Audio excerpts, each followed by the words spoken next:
হাতুড়ির আঘাতে মৃত্যু এক ব্যক্তির, চাঞ্চল্য ময়নাগুড়ি ব্লকের সাপটিবাড়ি 2 নং গ্রাম পঞ্চায়েতের ছোট দোমোহনী সরকারপাড়া এলাকায় রবিবার বিকেল আনুমানিক 3টে নাগাদ ঘটনাটি ঘটে। জানা যায় 44 বছর বয়সের লক্ষ্মীকান্ত রায়ের মাথায় হাতুড়ি দিয়ে আঘাত করা হয়। রক্তাক্ত গুরুতর জখম হন তিনি।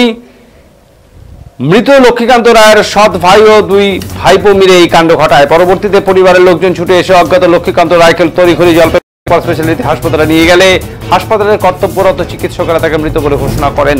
পরবর্তীতে পুলিশকে খবর দিলে ঘটনাস্থলে পুলিশ পৌঁছে ঘটনার তদন্ত শুরু করে। ঘটনা সূত্রে জানা যায়, মৃত লক্ষ্মীকান্ত রায়ের সৎ মায়ের ভাই দিগেন রায় ও 2 ভাইপো প্রণব রায় এবং সঞ্জিত রায় মিলে মৃত লক্ষ্মীকান্ত রায়ের সঙ্গে বাড়ির সীমানা সংক্রান্ত বিষয়ে ঝামেলার সৃষ্টি হয়। পরবর্তীতে পরিস্থিতি খুনাখুনিতে রূপান্তরিত হয়। মৃত লক্ষ্মীকান্ত রায়ের স্ত্রী নমিতা রায়ের অভিযোগ, বহুদিন থেকেই তার স্বামীর সঙ্গে তার সৎ মায়ের ভাই দিগেন রায়ের পরিবারের সঙ্গে রেশারেশি। তিনি আরো জানিয়েছেন, দিগেন রায় ও তার 2 পুত্র প্রণব রায় এবং সঞ্জিত রায় মিলে হাতুড়ি দিয়ে তার স্বামীকে খুন করেছেন।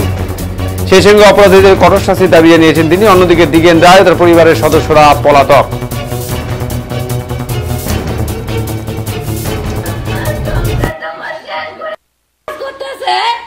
ওইখানে খুঁটি কাটছে, আমার স্বামী শুধু বলছে বলে খুঁটিটা আর একটু এদিকে গাড়িলে ভালো হইতো, ওই কথাটা শুধু বলছে। তারপরে ওকে এক মাথায় একদম একটা হাতুড়ি দিয়ে মার দিয়ে একদম ফালা দিয়ে ওইখানে ডেট করে দিয়েছে। আর কিছু বলার সাহস পায় নাই, ও কিছু বলে নাই। মানে সীমানা নিয়ে কেচালো ছিল নাকি?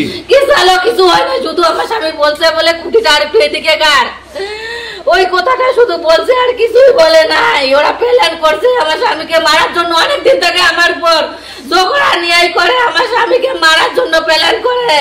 ওরা কারা কারা মারছিল? ওই যে পাশের বাড়ি, ওরা আমাদের কেউ না, ওরা শত্রু। আমার স্বামীকে মেরে ফেলছে। কি নামগুলো বলেন? প্রণব, সঞ্জিত, দিগেন, পূর্ণিমা, ওরা 4 জন ছিল। ওরা 2 ভাই আর স্বামী স্ত্রী, ওরা প্ল্যান করে আমাদেরকে মারছে, আমার স্বামীকে মেরে ফেললো। ওরা তারা দেখেছিল, তাও আটকায় নাই। আর ভাইস্তা গিলা আরো ছিল 2 জন, ওরা দেখেছিল। কখন হয়েছিল ঘটনাটা?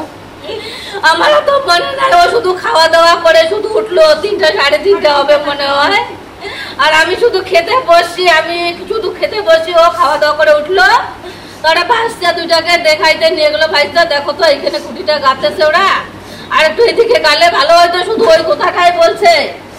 ওই কথাটা বলার সঙ্গে সঙ্গে ওইখানে ও দাঁড়াইছিল, আর ওই কথাটা বলার সঙ্গে সঙ্গে ওকে হাতুড়িটা দিয়ে মাথায় একদম এমন একটা পিটানি দিচ্ছে, ওদিকে পড়ে ওদিকে শেষ একদম। আপনারা এখন কি চাইছেন?